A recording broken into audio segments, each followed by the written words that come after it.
it's a bit messy here, but how I built this whole thing is basically the main part is this adapter basically, which gets mounted to the original clip locations of these glasses. I cut them here because it's normally one big glass.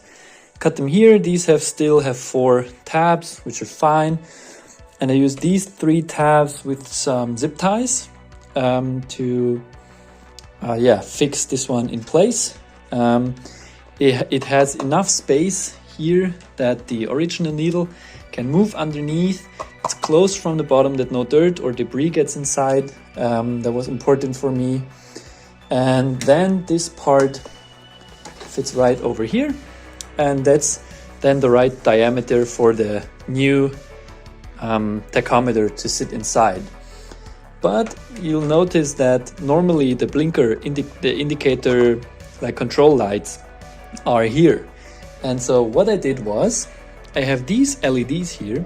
I don't know why it doesn't focus.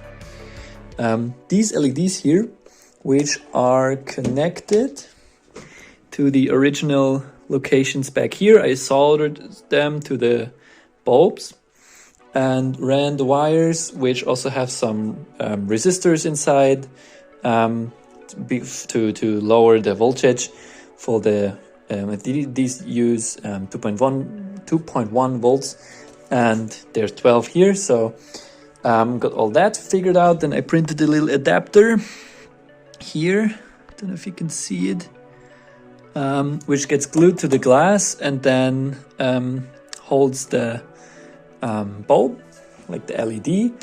And then this LED is, when you turn on the indicator, is like lighting up this whole section. And so I have my nice control lights as you saw in the video, and yeah, that's how it works.